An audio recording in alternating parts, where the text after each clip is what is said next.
নমস্কাৰ আপোনালোক সকলোকে মোৰ ইউটিউব চেনেল টিচাৰ্ছ কৰ্ণাৰলৈ পুনৰ এবাৰ স্বাগতম জনাইছো। চৰকাৰী প্ৰাদেশিকৃত বিদ্যালয়ৰ অধ্যক্ষ প্ৰধান শিক্ষক বাছনিত গুৱাহাটী উচ্চ ন্যায়ালয়ৰ যি ৰায় আছিলে সেই ৰায় সম্পৰ্কে এটি বাতৰি আজি দৈনিক বাতৰি কাকতসমূহত প্ৰকাশ পাইছে। সেই বাতৰিটি মই আপোনালোকৰ বাবে লৈ আহিছো। কাইণ্ডলি ভিডিঅ'টি শেষলৈকে চাব, চাই থকা অৱস্থাত লাইক এণ্ড শ্বেয়াৰ কৰিব আৰু চেনেলটি যদি এতিয়াও ছাবস্ক্ৰাইব কৰা নাই কাইণ্ডলি ছাবস্ক্ৰাইব কৰিব। বাতৰিটিৰ শিৰোনামা আছে বিদ্যালয়ৰ অধ্যক্ষ প্ৰধান শিক্ষক বাছনিত ন্যায়ালয়ৰ NOC নাকচত গুৰুত্ব দিয়া নাই ৰাজ্য চৰকাৰে।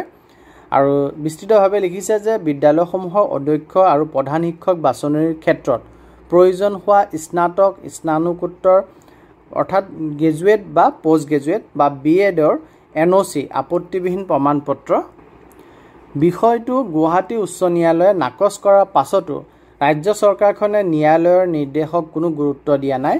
এনে পৰিস্থিতিত প্ৰধান শিক্ষক বাছনিৰ ক্ষেত্ৰত সকলোকে অন্তৰ্ভুক্ত কৰিব লাগে বুলি চৰকাৰলৈ আহ্বান জনাই শিক্ষক সমাজে প্ৰকাশ কৰিছে যে সম্প্ৰতি বিদ্যালয়সমূহত উক্ত নিযুক্তি প্ৰক্ৰিয়া আৰম্ভ কৰি জিলা নিৰ্বাচন কমিটিয়ে তালিকা বিভাগলৈ প্ৰেৰণ কৰিছে, কিন্তু NOC বিচৰাৰ নামত বহুতক বঞ্চিত কৰি তালিকা প্ৰস্তুত কৰা বুলি সন্দেহ কৰা গৈছে।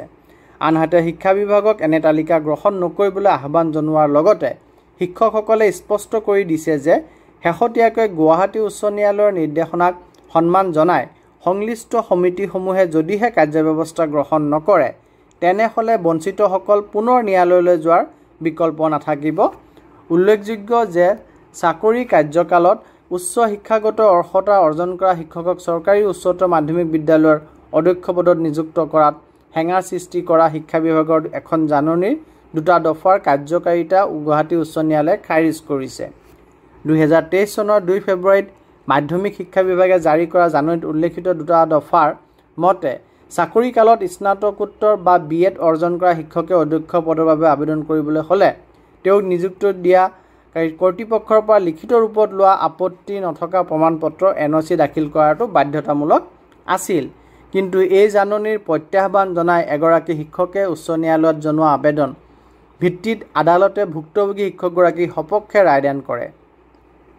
ন্যায়ালয়ৰ এনে নিৰ্দেশৰ পাছতে অসম মাধ্যমিক শিক্ষক কৰ্মচাৰী সন্থাৰ তদানীন্তন সম্পাদক গোবিন্দ চন্দ্ৰ কলিতাই অসমৰ শিক্ষামন্ত্ৰীলৈ এক পত্ৰ প্ৰেৰণ কৰিছিল।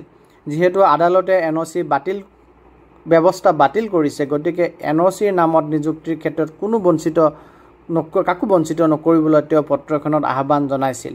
কিন্তু ইয়াৰ পাছতো জিলা নিৰ্বাচন কমিটিয়ে এতিয়া প্ৰস্তুত কৰা তালিকাই বহু শিক্ষকক বঞ্চিত কৰাৰ সম্ভাৱনাই দেখা দিছে।